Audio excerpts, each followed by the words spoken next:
Back in with Let's Get a Win, letsgetawin.com. This video is going to be going over the ATP Next Gen Finals. Gets going on Wednesday, the 18th through the 22nd of Sunday. This is a huge tournament, everybody. Did a little research here. It's the last ATP tournament of the calendar year. It is for the top 8 players under 20 years old. I wanted to go down. It's a full betting preview. I'm going to go over some odds, give a couple plays there at the end, but I wanted to go over all these players as well. Those new to Let's Get a Win, we are a lot of tennis, about 70% tennis. We'll go to the record real quick, man. Huge year so far, 261 and 180, up 90.8 units, and about 70% of that is tennis. So I get some value on that. Like, subscribe, a lot of free plays, a lot of content. But I wanted to scroll down here to the bottom. I just saw that the past winners, man, this tournament means a lot. You see 2019, Yannick Sinner wins it. He is the best player in the world. 21, Carlos Alcaraz wins it. He's arguably the second best player in the world. Brandon Nakashima won it in 2022. He had a great year this year. And Medvedev, he's solid, man. Sneaky. He's still 21 years old. So if you win this tournament, Tsitsipas has won it. You know, if you win this tournament, you are the next up and rising ATP tennis guy. With Djokovic exiting, who knows what the center news? These guys I'm about to go over are going to be the face of tennis here soon. So if you want to make some extra money betting, get into the tennis space, man, and follow us. We'll lead you in the right direction. But first of all, we already went over that record. I want to go over the rules a little bit of this. I don't like what they're doing here. In my opinion, it should be an 8-seeded, 1 through 8, double elimination tournament. First to 3 sets. It was as simple as that. I know tennis is trying to innovate, get new people in here. They're doing something weird here. First to 4. They're not even playing the games to 6. So to win a set, you have to win 4 games. And then it's going to be a best of 5 sets. All right. So I hope I haven't lost you already. You know, you got to win the set by 2 games, of course. So if it goes to a 3-3 tie, they'll automatically go to a 7-point tie break. You know, again, confusing stuffs. But the only thing that's real different, think about it as a major where they play 5 sets, the best of 5, but you're also playing games to 6. They're playing games to 4. So it doesn't make sense to me. I don't know. They should have just kept traditional 3-set match and made it a double elimination tournament. But hey, I'm not running the ATP. They got powers that be. That's what I would have done. Anyway, this is going to be a great tournament. But then you get down to tiebreakers, just like the ATP finals. You know, it's who wins this first set. You know, by the time at the end of the ATP finals itself, you know, you were getting Casper Ruud versus Rublev.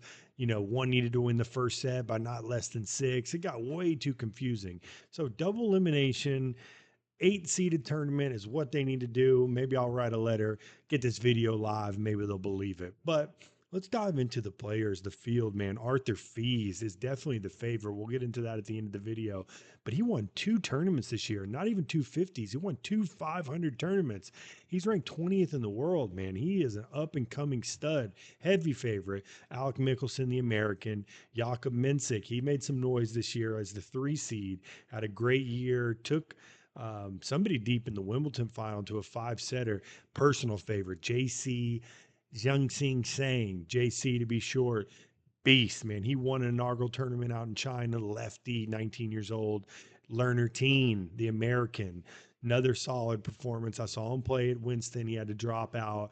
Luca Van Esch, he had a great year last year, but he disappointing year. You know, a lot of people had him pegged as the best up and coming Frenchman, and you see Arthur Fees took his spot there, but guy's a stud. I was hoping Pesci Pericard got in here. I don't know how he didn't. Maybe he just turned 21. We'll have to double check that.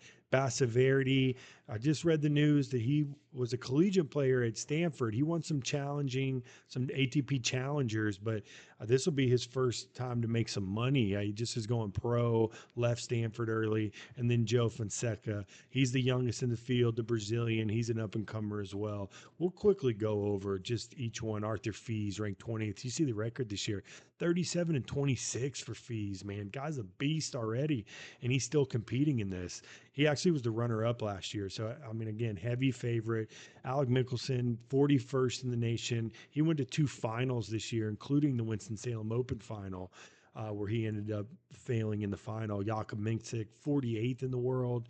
JC Shang, 50th in the world. So you got 4 top 50 players in this tournament. It's a great tournament. Lerner Teen, 122nd. Um, Luca Van Ash, like I said, bad year, 128, only 8-17 this year. He climbed up to 63rd in the rankings last year, but then quickly fell down. But you never know with these kind of tournaments. Basaverdi won those challengers. Like I said, he's 138th in the world. And then Joe Fonseca, 145. But man, the kid's 18 years old. Dude is a stud. So watch out for all these guys, man. These are the next studs in the tennis sphere. But let's dive into the betting aspect. I'm on DraftKings here. We'll go over DraftKings, FanDuel, and BetMGM. It's a little weirder, especially with the over/unders, with only the 4 games to win a set. So I'm treading lightly. I'm letting you know right now, you won't see as many plays as normal. I had a great year in tennis. We might even close out the year. I'll probably place a couple bets at the beginning and see how I like the format watching it. But to win the tournament, Arthur Fees plus 140, Jakob Minksik 3 plus 350, Alec Mickelson 4-1, a guy I like to win the tournament, JC Shang 550, Luca Van Esch plus 120. I'd stay away from him. I was shocked with this Fonseca 12-1 above Teen and Bashavardi. So that's on DraftKings itself. We'll go over here. Pretty much same. Get a little better value on Jakob Minksik, a little better value on Mickelson, lose a little value on Jerry Shang. So again, I always stress shopping your best line. So when I place this future bet, it would be at DraftKings over FanDuel. Why, you say? Plus 550 at DraftKings, plus 500. Those little bits of value add up in the course of the year. You see Bashavardi here 21-0. I mean, you never know in this kind of tournament. Maybe this is with the new format, maybe just go a pure dog. They got Lucas Van Esch rated a little bit lower. But then we'll slide over to BetMGM here, the last one of the futures. Then we'll go over a couple early round matchups. Same thing, plus 160. Minksik only 3-1 here. Jerry Shang plus 550. So either MGM or DraftKings on my JC Shang to win the ATP Next Gen Final. He's probably my favorite right now. Of course, Fees is the favorite. And at plus 160, that's not awful value. But I'll tell you why I kind of lean JC Shang to begin with. He's got the best opening matchup against Lucas Van Esch. He's minus 250. Alec Mickelson is on that same side that's draws. So you got a blue side and a red side. JC Shang, Lucas Van Esch, Alex Mickelson, and Bassavardi are on one side. I think the blue, and then the red is Minksik, Teen, Fees, and Fonseca. So they play a round robin tournament. Whoever gets the most points or has the best record will go to the final or the semifinal, excuse me. So you'll have the leader of the one group go to the semifinals, and then the second place of the one group go to the semifinals, so on and so forth. So if I had to predict it right now, I'd probably say Alec Mickelson and JC Shang come out of this blue corner, and give me Jakob Minksik and Arthur Fee. So I'm going pretty much chalk here, but those are the best 4 players. They're the guys that have been on tour. They've played the most matches. So you see Fees is minus 350 here. So we're hoping Minksik maybe upsets Fees in the semis, and JC Shang can get in there to play Jakob Minksik, but we shall see there. I think the strong favorites, as the odds makers have it, are, to me, Fees, Minksik, and I'd put JC Shang above Mickelson, but Mickelson had a great year, 2 finals. So hope everybody gained a little bit of value in the tennis side, man. Remember these 8 names. These are the guys that are taking over. Djokovic out. Medvedev's on the decline of his career, I think. Even Zverev, if he can't get over the hump this year, these are the guys that you will start seeing in the next couple of years. So if you're trying to get into tennis, first of all, subscribe this video, subscribe to us. A lot of free gambling content, a lot of tennis content, little college basketball, little college football, and some NBA and NFL spread in, but a lot of overall free value here, and get to know these 8 guys. Let's go JC Shang. Let's take this tournament home at plus 550. Good luck to all the bettors out there. And as always, let's win you money betting sports.